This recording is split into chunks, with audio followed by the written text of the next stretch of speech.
Hoje, vamos tomar um tempo para estudar a Palavra de Deus com um sermão intitulado Converta-os do poder de Satanás para Deus. Converta-os do poder de Satanás para Deus. O que faz isso ser possível? Não podemos ver o mundo espiritual com os nossos próprios olhos. Assim, não há como nós confirmarmos com os nossos olhos quem está sendo oprimido pelo poder de Satanás. É por isso que Deus nos dá seus preciosos mandamentos. Hoje, vamos confirmar através da Bíblia que a característica mais importante daqueles que foram convertidos do poder de Satanás para Deus é que eles foram aqueles que guardaram diligentemente os mandamentos de Deus. Vamos ver no livro de Atos, capítulo 26, versículo 13. Capítulo 26, versículo 13. Ao meio-dia, ó rei, indo eu caminho fora, vi uma luz no céu, mais resplandecente que o sol, que brilhou ao redor de mim e dos que iam comigo. Nesse versículo, o apóstolo Paulo descreveu como ele recebeu a luz de Deus durante o seu primeiro encontro com Cristo na estrada para Damasco. Versículo 14. E, caindo todos nós por terra, ouvi uma voz que me falava em língua hebraica. Saulo, Saulo, por que me persegues? Dura coisa é recalcitrares contra os aguilhões. Então, eu perguntei, quem és tu, Senhor? Ao que o Senhor respondeu, eu sou Jesus, a quem tu persegues. Mas levanta-te e firma-te sobre teus pés, porque por isto te apareci, para te constituir ministro e testemunha, tanto das coisas em que me viste, como daquelas pelas quais te aparecerei ainda, livrando-te do povo e dos gentios, para os quais eu te envio, para lhes abrires os olhos e os converteres das trevas. Para onde? Para a luz. E da potestade de Satanás. Para quem? Para Deus, a fim de que recebam eles remissão de pecados e herança entre os que são santificados pela fé em mim. O apóstolo Paulo encontrou Jesus Cristo em uma brilhante luz na estrada para Damasco. Quando Jesus chamou o apóstolo Paulo, qual foi a missão que confiou a ele? A Bíblia registra que Jesus proclamou, eu te chamei para confiar a você a missão de converter todas as pessoas do poder de Satanás para Deus. Antes de encontrar Deus, todas as pessoas do mundo estavam sob o poder de Satanás. Entre os que estavam na igreja primitiva, o apóstolo Paulo cumpriu graciosamente o papel de levar aqueles que estavam sob o poder de Satanás de volta para Deus. Ele sempre se dedicou a essa tarefa, quer fosse oportuno, quer não. Embora a pregação do Evangelho pareça ser apenas sobre o ensinamento do sábado e da Páscoa, há um significado mais profundo por trás da pregação. Nós somos aqueles que estão agora desempenhando o papel de guiar a humanidade do poder de Satanás para Deus. É por isso que, ao examinar o que está escrito no livro de Atos, capítulo 26, do versículo 13 ao 18, devemos sempre nos lembrar e gravar em nosso coração o papel espiritual e a missão que nos foi confiada. Nossa missão é guiar a humanidade das trevas para a luz e do poder de Satanás para Deus. Devemos cumprir essa missão. Para cumprir essa missão, nesta época, estamos ensinando o sábado, a Páscoa, o novo nome e a verdade sobre a Mãe Celestial Nova Jerusalém. Se entendermos claramente o grande significado e o propósito do Evangelho, não receberemos grandes bênçãos de Deus? A coisa mais importante em se converter a Deus, deixando o poder de Satanás, é guardar os mandamentos de Deus. Quando as pessoas estão sob o poder de Satanás, elas não conhecem e nem guardam os mandamentos de Deus. Porém, quando elas voltam para Deus, depois de terem sido oprimidas pelo poder de Satanás, elas começam a guardar os mandamentos de Deus. O motivo é que, se me amais, o que devem fazer? Não está escrito na Bíblia que Deus disse, guardareis os meus mandamentos? Essa é a prova absoluta que nos mostra como eles podem voltar a Deus. Hoje, vamos confirmar através da Bíblia se isso é verdade. Vamos ler o segundo livro das Crônicas, capítulo 30, versículo 6, juntos. Segundo livro das Crônicas, capítulo 30, versículo 6. Partiram os correios com as cartas do rei e dos seus príncipes, por todo Israel e Judá, segundo o mandado do rei, dizendo: Filhos de Israel, voltai-vos ao Senhor, Deus de Abraão, de Isaque e de Israel. Naquela época, a nação de Israel era dividida entre norte e sul. Quando o rei Ezequias, que era o rei de Judá, ao sul, compreendeu a Páscoa, ele enviou mensageiros para Israel ao norte e Samaria. Todos devem ir a Deus para guardar a Páscoa.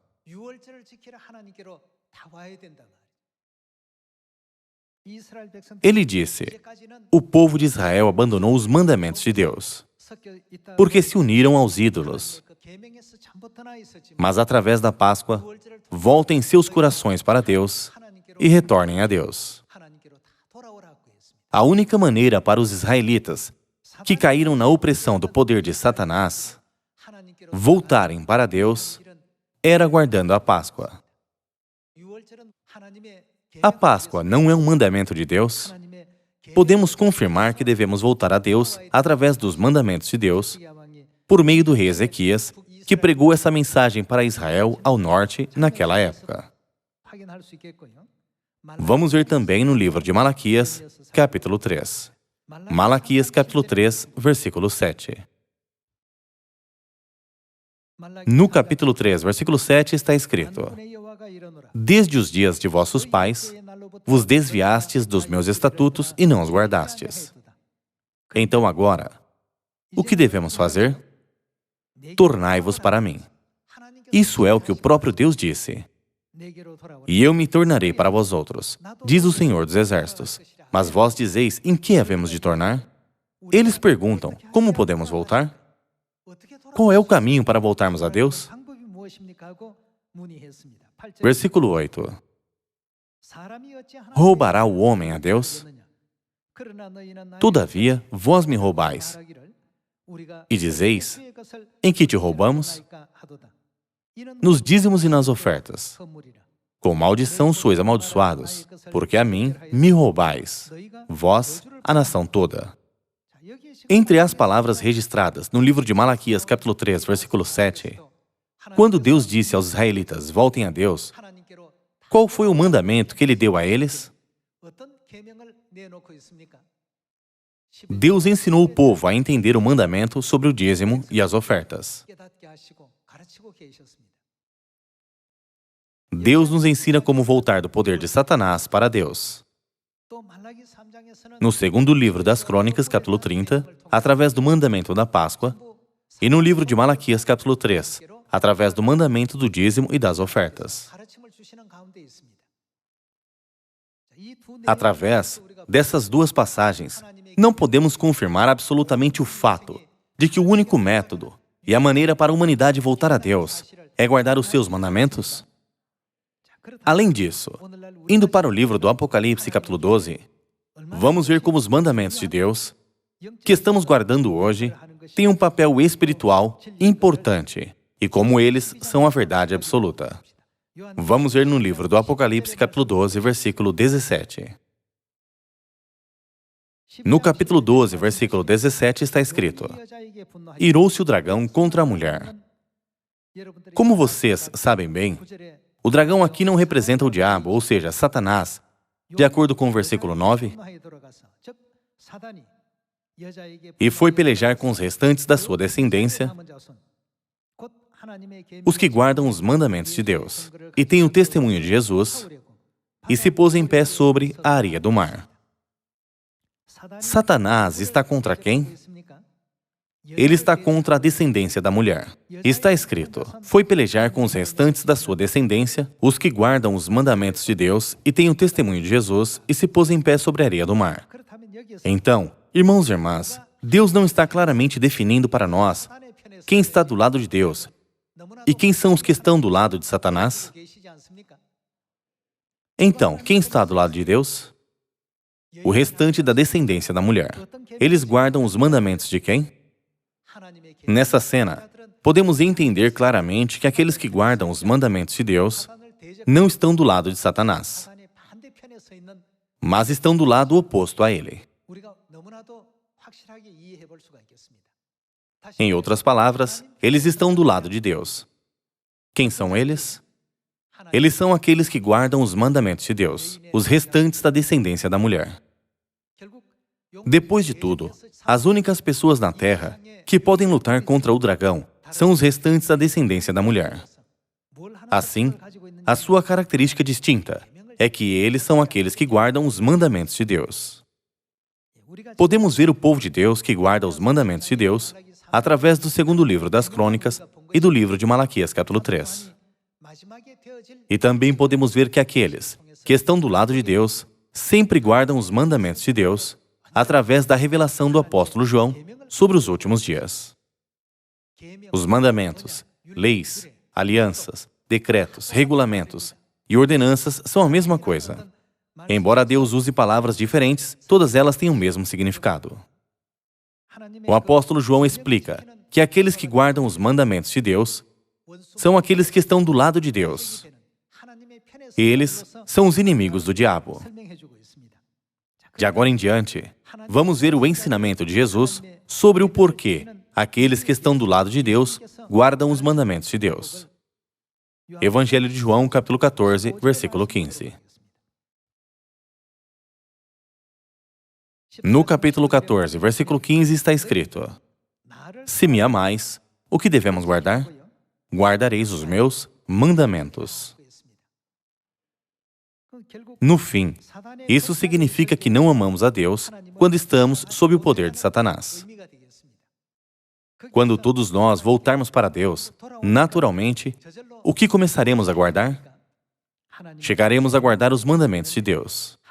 A Bíblia nos ensina sobre o nosso status espiritual quando começamos a guardar os mandamentos de Deus. Aqueles que guardam os mandamentos de Deus são os que amam a Deus.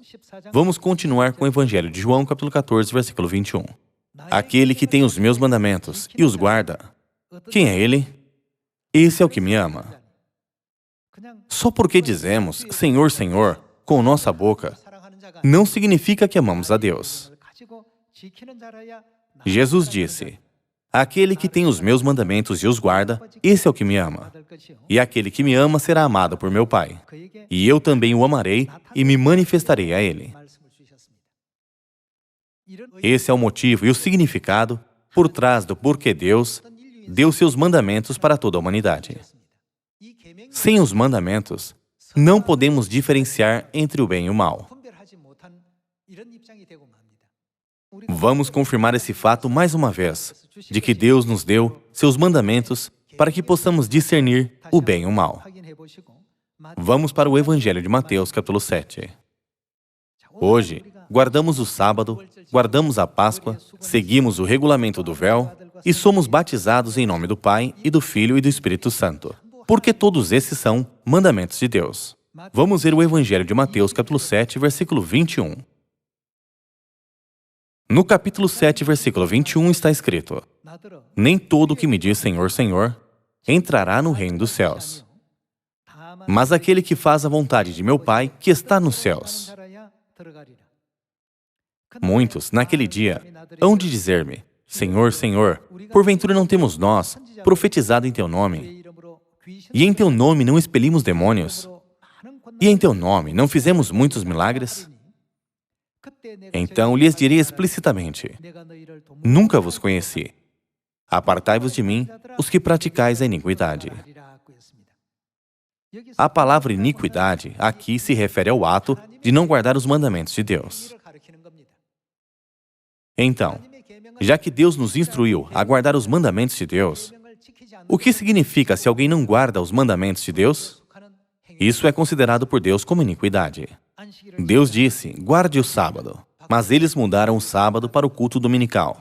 Deus disse: guarde a Páscoa, Mas eles aboliram a Páscoa e instituíram a celebração do Natal.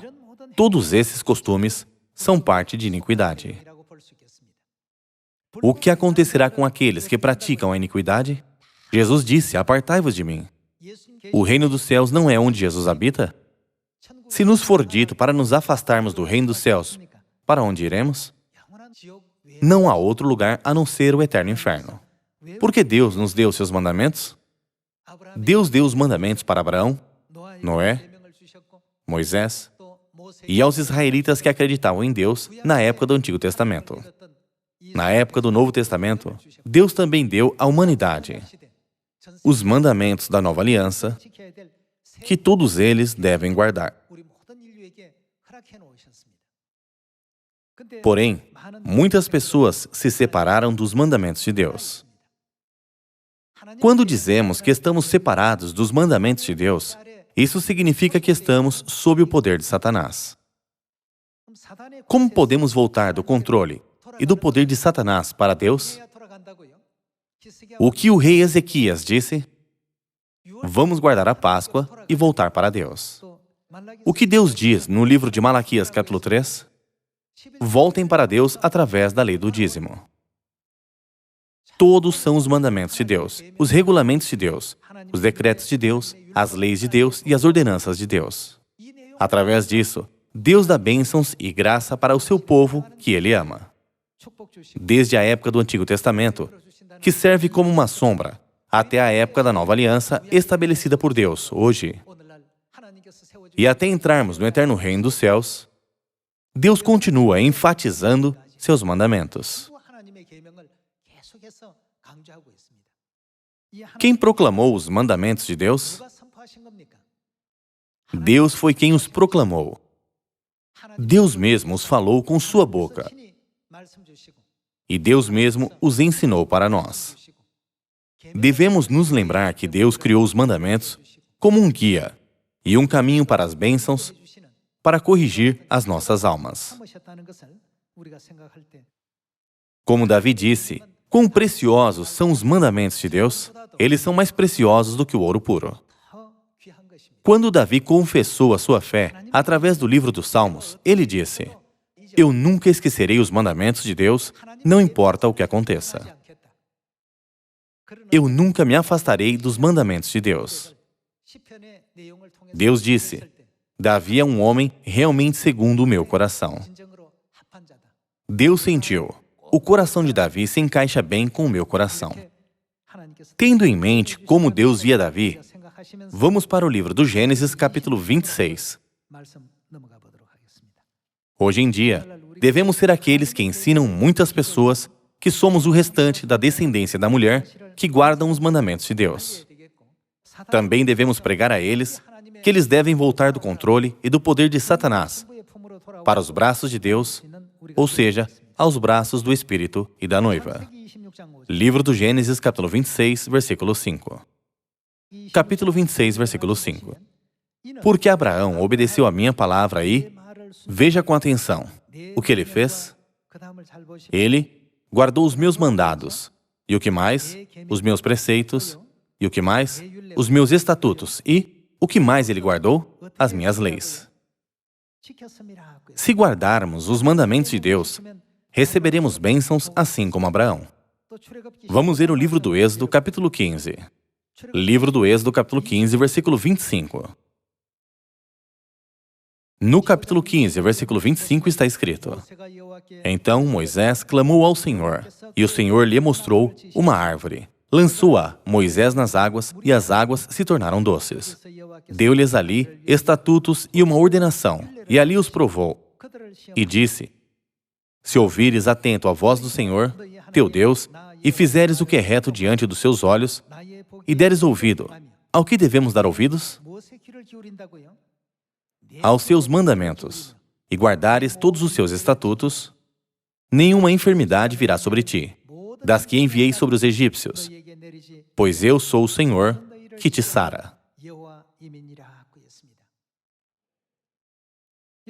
Aqui não está escrito que se guardarmos os mandamentos de Deus, Ele nos abençoará? Vamos para o livro do Êxodo, capítulo 20, versículo 6. Capítulo 20, versículo 6. E faço misericórdia até 1000 gerações daqueles que me amam e guardam os meus mandamentos. Essa é a promessa de Deus. Deus prometeu que Ele terá misericórdia até 1000 gerações daqueles que amam a Deus e guardam seus mandamentos. Hoje, conforme estudamos as palavras da Bíblia uma por uma, podemos ver por que não devemos pensar: por que guardamos o sábado hoje? O que importa se o dia de repouso é no sábado ou no domingo? Ao contrário, devemos pensar: os mandamentos de Deus são preciosos. De acordo com os mandamentos, guardamos o sábado e participamos do dízimo. De acordo com os mandamentos, somos batizados e guardamos a Páscoa. Todos os ensinamentos que praticamos hoje não são mandamentos, decretos e leis que Deus nos ordenou seguir? Vamos ver as palavras de Deus no livro de Levítico, capítulo 26, versículo 15. Capítulo 26, versículo 15. Se rejeitardes os meus estatutos e a vossa alma se aborrecer dos meus juízos, a ponto de não cumprir todos os meus mandamentos e violardes a minha aliança, então eu vos farei isto: porei sobre vós terror, a tísica e a febre ardente, que fazem desaparecer o lustre dos olhos e definhar a vida. E semeareis debalde a vossa semente, porque os vossos inimigos a comerão. Deus também nos ensinou que se não guardarmos e falharmos em cumprir os mandamentos de Deus, receberemos os desastres e punições que serão visíveis, vistas com nossos próprios olhos. Vamos continuar com o primeiro livro dos Reis, capítulo 2, versículo 1. Aproximando-se os dias da morte de Davi, deu ele ordens a Salomão, seu filho, dizendo: eu vou pelo caminho de todos os mortais. Coragem, pois, e sê homem. Guarda os preceitos do Senhor, teu Deus, para andares nos seus caminhos para, o que ele deve fazer? Guardares os seus estatutos e os seus mandamentos, e os seus juízos e os seus testemunhos, como está escrito na lei de Moisés. Davi disse a seu filho Salomão: por todo o tempo que vivi, a melhor decisão da minha vida foi guardar os mandamentos de Deus. Certifique-se, meu filho, de sempre guardar os seus mandamentos. Para quê? Para que o quê? Prosperes em tudo quanto fizeres e por onde quer que fores. Com isso, a prosperidade sempre seguiu Salomão. Ele explica que aqueles que se esforçam para obedecer aos mandamentos de Deus e andar em seus caminhos receberão a misericórdia de Deus por 1000 gerações, e eles serão prósperos em tudo o que fizerem. Vamos continuar com o livro dos Provérbios, capítulo 19. Livro dos Provérbios, capítulo 19, versículo 16. No capítulo 19, versículo 16 está escrito: o que guarda o mandamento, o que acontece? Guarda a sua alma. É uma pessoa que sabe como proteger a sua alma. Quando a alma de uma pessoa está sob o controle e o poder de Satanás, ela está destinada a ir para o inferno. Porém, depois de guardar os mandamentos de Deus, ela escapa do poder de Satanás e volta para quem? Ela está agora na posição em que pode voltar para Deus. Assim, no versículo 16 está escrito: o que guarda o mandamento, guarda a sua alma, mas o que despreza os seus caminhos, esse morre. Ao invés de guardar os mandamentos de Deus, as pessoas guardam seus próprios costumes, praticando a iniquidade. Elas guardam o culto dominical no lugar do sábado, e o Natal no lugar da Páscoa. Mesmo que Deus tenha dito: batize as pessoas em nome do Pai, e do Filho e do Espírito Santo, elas praticam um ritual similar, porém é feito do seu próprio jeito. Já que elas não sabem o nome do Espírito Santo, elas tentam fazer algo similar. Porém, é absolutamente impossível seguir aos mandamentos de Deus assim. Assim, Deus nos educa profundamente sobre os mandamentos de Deus através da Bíblia. Por que Deus nos dá esses mandamentos? Porque sem os mandamentos, nossa alma nunca saberia, sozinha, o caminho para o reino dos céus. Como somos aqueles que guardam os mandamentos um por um, no fim, aonde chegaremos? Deus fez todos os mandamentos para que possamos alcançar o reino dos céus. Embora para as pessoas no mundo, O sábado, que estamos guardando hoje, é apenas um final de semana comum. O que ele é para nós? É o Santo Sábado, onde adoramos a Deus. Essa é a diferença entre nós, que guardamos os mandamentos de Deus, e o povo do mundo, que não guarda os mandamentos de Deus. Deus confiou a todos nós o papel de tirar os outros da opressão e do poder de Satanás e levá-los para Deus. É por isso que ensinamos sobre o sábado aos nossos vizinhos, amigos e até para nossos colegas. Estamos desempenhando um papel importante em salvar aqueles que estão cativos pelo poder de Satanás e tirá-los do poder de Satanás para os braços de Deus. Devemos claramente entender a missão que estamos realizando. Mesmo que preguemos o ensinamento da verdade, seja o sábado, a Páscoa, o novo nome ou a verdade sobre a Nova Jerusalém, devemos entender claramente que tipo de trabalho estamos fazendo e devemos testificar com coragem a verdade. Mais e mais almas estão voltando agora do poder de Satanás para os braços de Deus. Aqueles que guardam os mandamentos de Deus receberão essa graça. Devemos pregar essa promessa de Deus para todas as pessoas do mundo que ainda não a conhecem. Por toda a próxima semana, vamos graciosamente cumprir o papel de vigias de Jerusalém e levantemos nossas vozes com as bênçãos de Deus. Esperando que vocês se tornem os restantes da descendência da mulher, eu gostaria de concluir o sermão de hoje. Muito obrigado.